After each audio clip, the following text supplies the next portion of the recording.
બાલાપીર દરગાહ હુમલા કેસમાં પોલીસની ઝડપી કાર્યવાહી। કડી શહેરના બાલાપીર દરગાહ વિસ્તારમાં હિન્દુ યુવાન પર છરી વડે થયેલા હુમલાના કેસમાં પોલીસ દ્વારા ઝડપી અને અસરકારક કાર્યવાહી હાથ ધરવામાં આવી છે। આ ગંભીર હુમલા મામલે સંડોવાયેલા 4 હુમલાખોરોને પોલીસ દ્વારા ઝડપી લેવામાં આવ્યા છે। માહિતી મુજબ કડીના બાલાપીર દરગાહ ખાતે થયેલા હુમલાને લઈ શહેરમાં તણાવપૂર્ણ માહોલ સર્જાયો છે।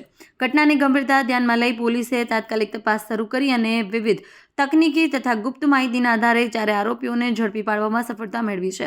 પોલીસ દ્વારા બાલાપીર સર્કલ નજીક ઘટનાનું રિકન્સ્ટ્રક્શન પણ કરવામાં આવ્યું હતું, જેમાં આરોપીઓની ભૂમિકા અને ઘટનાક્રમને ફરીથી સ્પષ્ટ કરવામાં આવ્યો છે। રિકન્સ્ટ્રક્શન દરમિયાન હુમલા કેસમાં ઝડપાયેલા 4 આરોપીઓ હાથ જોડતા નજરે પડ્યા છે। પોલીસ અધિકારીઓએ જણાવ્યું હતું કે આરોપીઓ સામે કાયદેસરની કાર્યવાહી હાથ ધરવામાં આવી છે, તેમજ સમગ્ર મામલે વધુ ઊંડાણપૂર્વક તપાસ ચાલુ છે।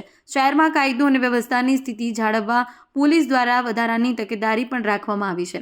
પોલીસે સ્પષ્ટ સંદેશ આપ્યો છે કે કાયદો હાથમાં લેનાર કોઈપણ વ્યક્તિને બક્ષવામાં નહીં આવે અને આવા બનાવોમાં સંડોવાયેલા તત્વો સામે કડક કાર્યવાહી કરવામાં આવશે। કડીની અંદર પત્રકાર ઉપર હુમલાની ઘટના બની છે, શું કહેશો? ગઈકાલની તારીખ 26/1ના રોજ સાંજે લગભગ પોણા 6 વાગ્યાની આસપાસ ધવલભાઈ ગજ્જર જે પત્રકાર છે એ બાલાપીર દરગાહના ત્યાં બંદરની બાજુ આવેલા એક કેન્ટીનમાં બેઠા હતા ચાની લારી પર।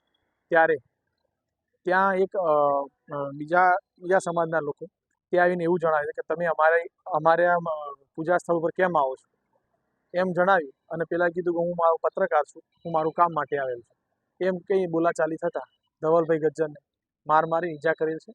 જે બાબતમાં પોલીસ સ્ટેશનમાં ગુનો દાખલ થયેલો છે અને કુલ 9 આરોપીનો ગુનો દાખલ થયો છે, જેમાં 6ને ડિટેન કરવામાં આવેલા છે। સાહેબ, એક પત્રકાર ઉપર તીક્ષ્ણ હથિયાર વડે હુમલો કરવામાં આવ્યો છે, ક્યાંક ને ક્યાંક પોલીસની કામગીરી છે એની સામે પણ સવાલ છે।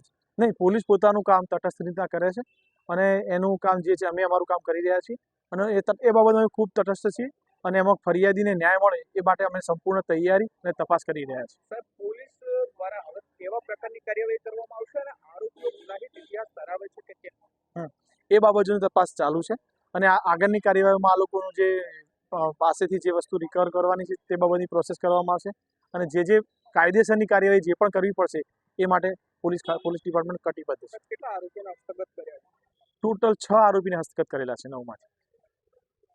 દેશ અને દુનિયાના સમાચાર જોવા માટે અમારી ચેનલ MG લાઈવ ન્યૂઝને સબસ્ક્રાઇબ કરો અને બેલ આઇકોન પર ક્લિક કરો, જેથી રોજે રોજની અપડેટ આપને મળતી રહે।